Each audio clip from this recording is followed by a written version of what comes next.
നമസ്കാരം. കർക്കിടകവും വാവുബലിയും.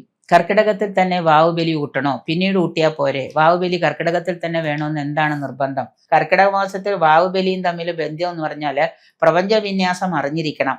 പഞ്ചഭൂതങ്ങളിൽ ഭൂമി ഏറ്റവും സ്ഥൂലമാണ്. നമുക്കറിയാം, ഭൂമി എന്ന് പറയുന്ന ഏറ്റവും സ്ഥൂലമായതാണ്. ഇവിടെ സ്ഥൂല രൂപം ആഹാരമാണ്. കഴിക്കാൻ സാധിക്കുന്നത് അതുകൊണ്ട് തന്നെ നമ്മൾ എന്താണ് പാകപ്പെടുത്തിയിട്ടാണ് ആഹാരം കഴിക്കുന്നത്. നമ്മൾ മനുഷ്യർ എല്ലാ ഭക്ഷണവും പച്ചയ്ക്കൊന്നും കഴിക്കാറില്ല. ആഹാരം പാകപ്പെടുത്തിയിട്ടാണ് കഴിക്കുക. വാവിന്റെ അന്ന് അമാവാസി ദിവസം പച്ചയ്ക്ക് ഭക്ഷണം കഴിക്കുന്നത് വളരെ നല്ലതാണ്. പാകപ്പെടുത്താതെ തന്നെ കപ്പ, കിഴങ്ങ്, ചക്ക ഇങ്ങനെയുള്ള സാധനങ്ങളൊക്കെ പച്ചയ്ക്ക് വേവിക്കാതെ കഴിക്കുന്നത് വളരെ നല്ലതാണ്. അപ്പൊ പാകപ്പെടുത്തുന്ന ആഹാരം കഴിച്ച് തൃപ്തിപ്പെടേണ്ടി വരുന്നു.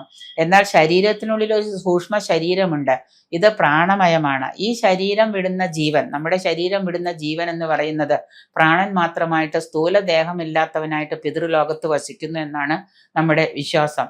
അപ്പൊ ഭൂമിക്ക് മുകളിലാണ് സങ്കല്പിക്കപ്പെടുന്നത്. ഭൂമിക്ക് മുകളിലാണ് നമ്മൾ സങ്കല്പിക്കുന്നത്. അതെന്താണ്? ജലതത്വമാണ്. അത് ജലതത്വം. അപ്പോൾ കർക്കിടകത്തില് നമ്മൾ ഈ വാവുബലി ഊട്ടുന്നു എന്ന് പറയുമ്പോൾ പ്രാണനും ജലതത്വം തന്നെയാണ്. അതുകൊണ്ട് പിതൃക്കൾക്ക് ജലത്തിലൂടെയോ ഭക്ഷണം കഴിക്കാനാകും. പിതൃക്കൾക്ക് നേരിട്ട് വായിലൂടെ കഴിക്കാനാവില്ല, നമ്മൾ വേവിച്ച് കഴിക്കുന്നത്. അപ്പം ജലത്തിലൂടെയാണ് അത് കഴിക്കാനാവുള്ളൂ പിതൃക്കൾക്ക്. ആ വിശ്വാസം കൊണ്ട് ഭക്ഷണം കഴിക്കാൻ അങ്ങനെ സാധിക്കുന്നു എന്നുള്ള വ്യക്തമായതുകൊണ്ട് തന്നെ നമ്മൾ എന്താണ് കർക്കിടക വാവിന് കറുത്ത വാവില് ബലിയിടുന്നു. അത് ഏതെങ്കിലും ജലത്തിൽ പിതൃതർപ്പണം നടത്തുന്നു. അപ്പൊ അതുകൊണ്ട് തന്നെ കർക്കിടക വാവും വാവുബലിയുമായിട്ട് അഭേദ്യമായിട്ട് ബന്ധമുണ്ട്. അത് ചെയ്യുന്നത് നമ്മുടെ പിതൃമോക്ഷത്തിന് ഏറ്റവും അത്യാവശ്യമായിട്ടുള്ള കാര്യങ്ങളാണ്. സന്തതി സൗഭാഗ്യങ്ങൾ വർദ്ധിക്കാനും ഒക്കെ കർക്കിടക വാവുബലി വളരെ അത്യാവശ്യമാണ്. വളരെ വളരെ നല്ല കാര്യമാണ് അത് ചെയ്തത്. ഉത്തമമായിട്ടുള്ളൊരു കാര്യം തന്നെയാണ് പിതൃദോഷം മാറാനായിട്ട് കർക്കിടക വാവും വാവുബലിയും.